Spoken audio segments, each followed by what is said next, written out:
いやでも外国人多いっすね今。観観光客はね。あ、そうっすか。そう帰ってきたばっかだからわかんない。でもコロナ終わってからめっちゃ増えたなと思ってて。ああそうだね、確かに。結局横浜とか東京にはいたじゃないですか。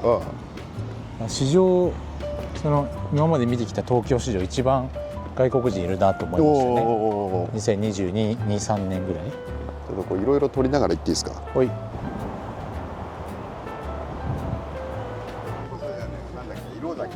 綺麗だな。いや色がすごいね。色めっちゃ綺麗ですね。あ、確かねこれがね一番最初のやつだと思いました。これが初代というか。初代。なんか今何代目かなんですよね。何ですか、松の。へえ。今日は穏やかですね。いやこれすごいですね。まあでもさっきの外国の方々の団体来た。あ、来てるじゃん。来てるじゃん。歩いてきた。やっぱりここだったんだ。あそこから歩いてもらうんだね。よく来ましたね。結局バス入れないからだ。そうだ。バスの駐車場はそこだから。僕らねちっちゃい車だから入れたけど。まず石選びが大事なんで。そうだね。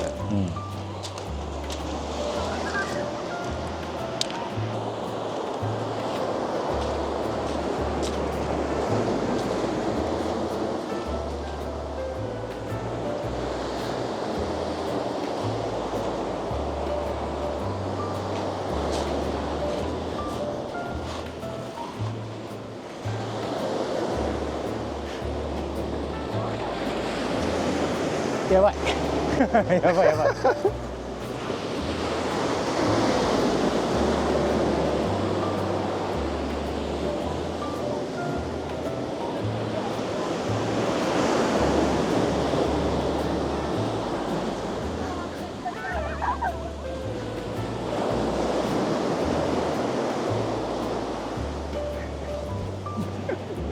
すごいすごい。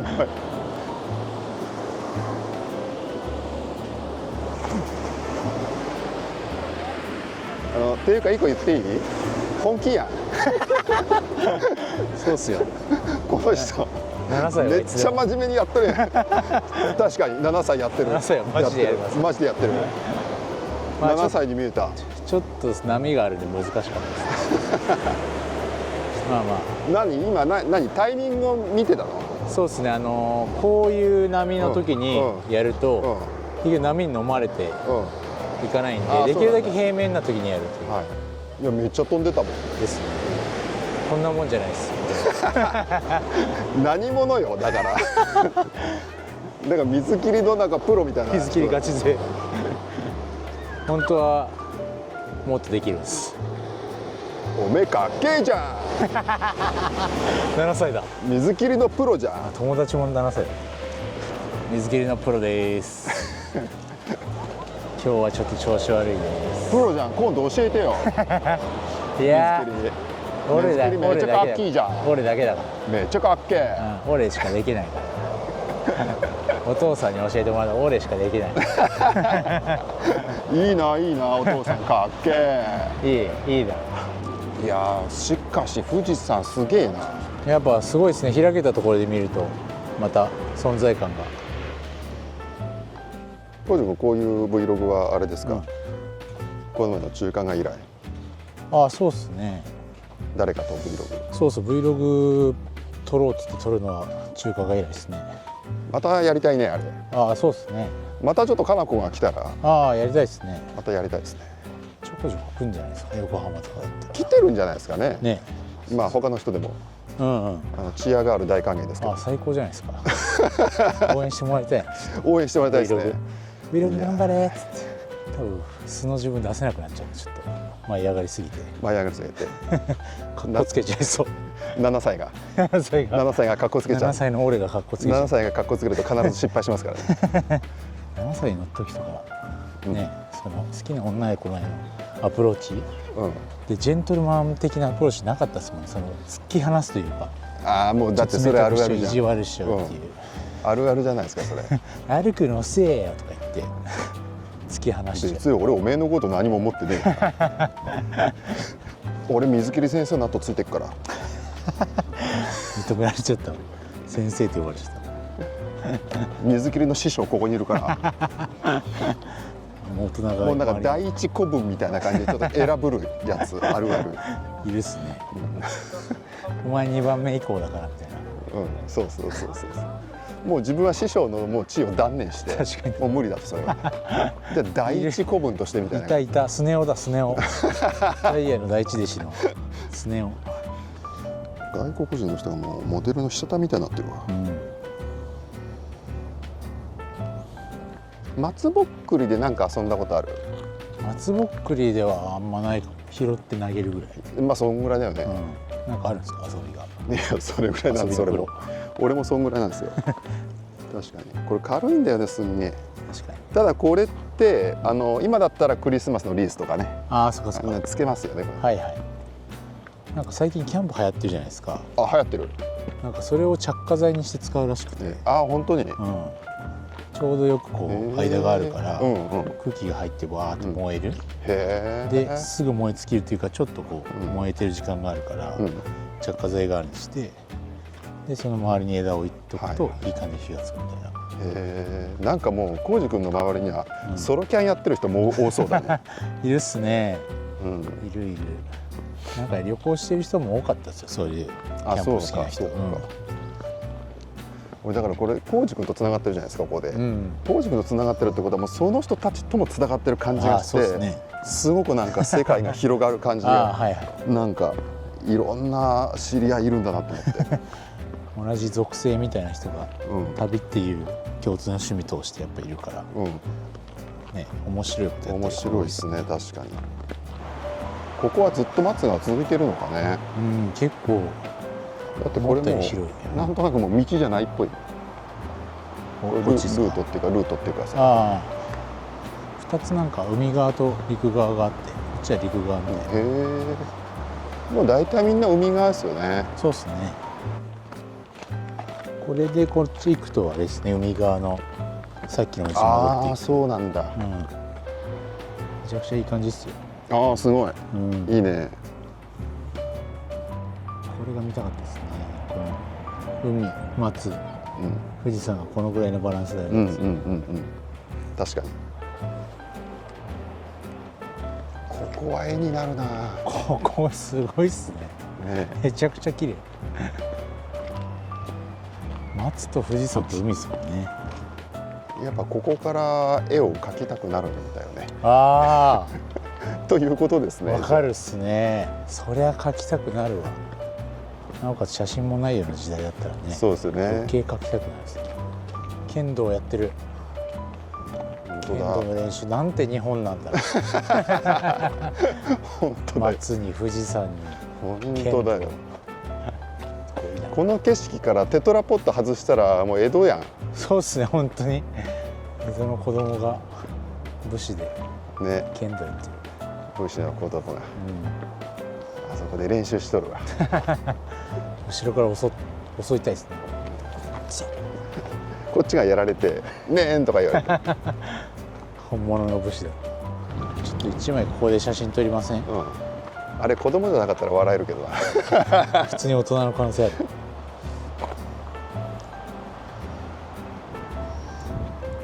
富士山映るかな。あ、映ってる。いきます。はい、チーズ。子供じゃないっぽい気がする。おじいちゃんかな。おじいちゃんかな。わかりませんね。本当に完全に子供じゃないです。じゃないな。襲ったら襲われ返されます。達人だなあれは。8歳と80歳間違えるっていう。間違いすぎじゃないですか。身長同じぐらい。まあここまでで満足です。歩きまでで、はい。いやーここまで来ました。まあここまで来る人はほぼほぼいないですね。いないですね。ね、まあこんな感じで今来たんで、はい。こういう感じですね。はい、ということでね。めっちゃ日本なんだけど。まああの人だったらね完全に昭和を生きてきた人でしょうからあれは面白いですね。あの人ね自転車であそこまで来て素振りしに自転車もすごい来たな。ずっとしてるわ。もう100回200回僕らにも目もくれですね。確かにすごいわ。献身と呼ぼう。献身でもあれ結構しんどいよね。こんな振りかぶってきついっすよ、チャリで来て献身誰だあれ子供って言ったの子供が子供があのとこで素振りしてるわ偉いなっつって喋りたくて会いに来た人とゆるい目的地決めて歩きながら喋るのが一番いいんですよね。あ、いいね。やっぱそのゆるさでしょ。昨日の言ってたやつ。そうそうそう。まさに何時から何時にこれかき氷屋行ってとかその後ここ見てとかじゃないです。さっきの外国人たちじゃんもう絶対時間決められてるよあれ。決められてる、だから観光のバスでパックで旅行するっていうのはそっちなんで、そうですね。そうあんまツアー好きじゃないですよね。わかる。決められちゃうから、だってこの日この時間までにここに行かなきゃいけないってなっちゃうともうなんだろうな、余裕なくなっちゃうじゃないですか。そうですね。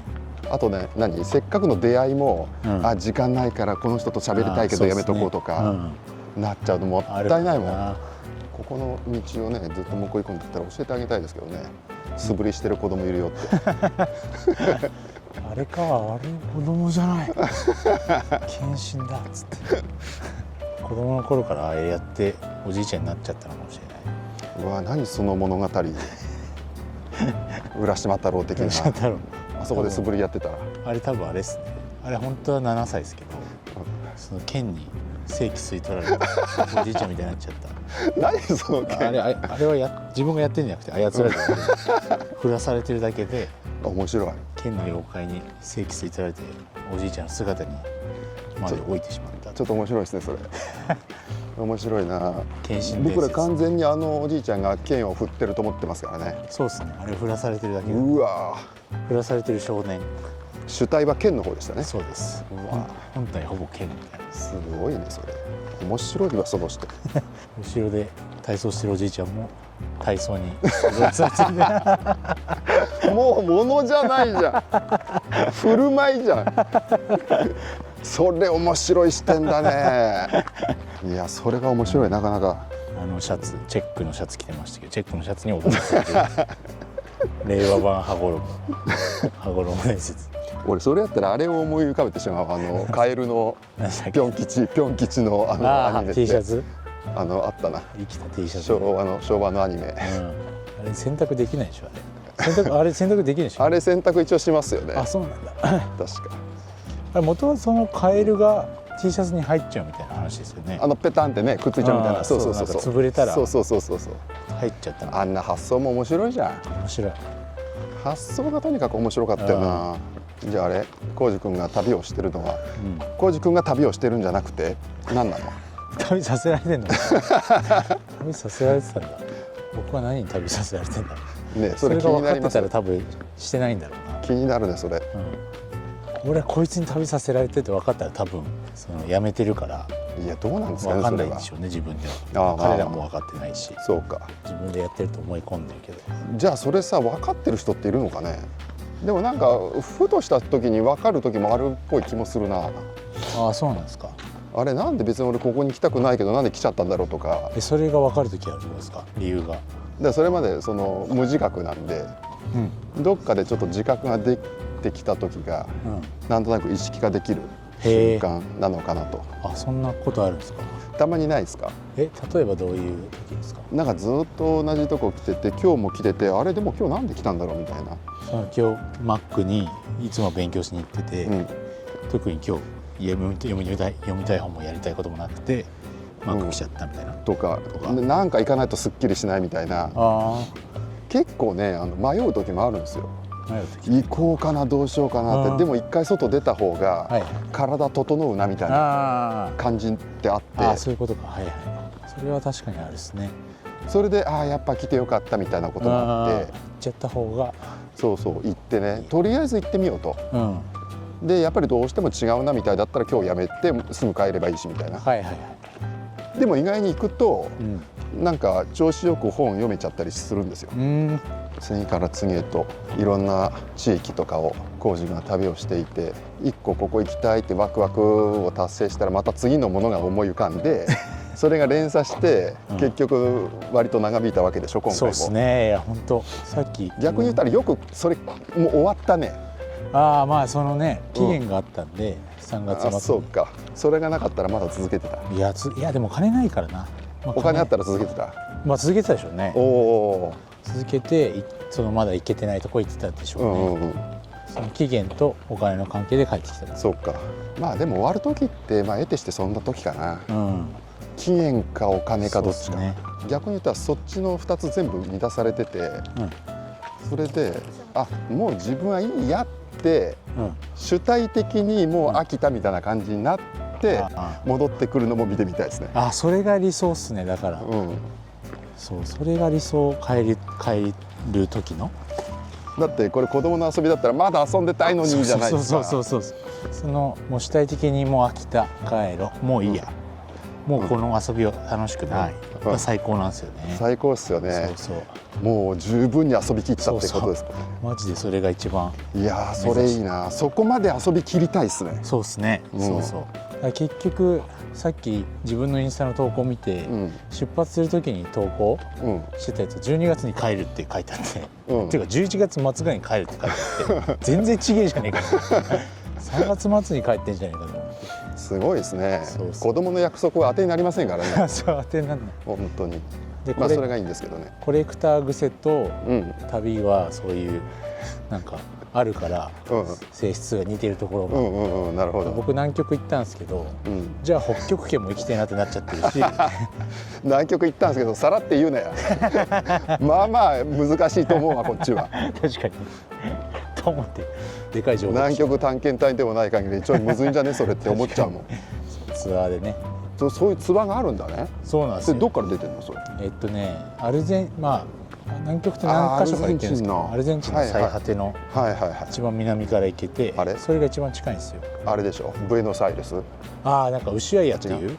そうなんだ。ブエノスアイレスは首都でもうちょい来たんですよ。そうなんだ。そこからが一番安くて。ね、それなんで分かったあるってそういうの。そいつは。それはいや、それも旅人からなんか聞いて。旅人っていう響きめっちゃかっこいいじゃん旅人から聞いていく旅人そうどんどんやっぱね行きたいとこ増えちゃうんですよ。面白いね、その旅人ネットワーク。旅人ネットワークマジ面白い。変な人多いから、そのいい意味でも悪い意味でもだからどっちでも面白いよね。じゃあ超楽しいですよ。考え方も割と普通の会社員の周りの人とかと違うから楽しいっすよね。遊んでても楽しいし、それ面白いな。生き方も面白いし。僕みたいな人多いですよ。だから2ヶ月後何してるか分かんねえとか、ゲストハウスやってみたいから一回やってみようと思ってんだよねとか。帰って自分の国帰って。メキシコなんか住みたいからもうちょっとビザ取って永住権取れるように動こうかなとか言ってやつの人もいますし。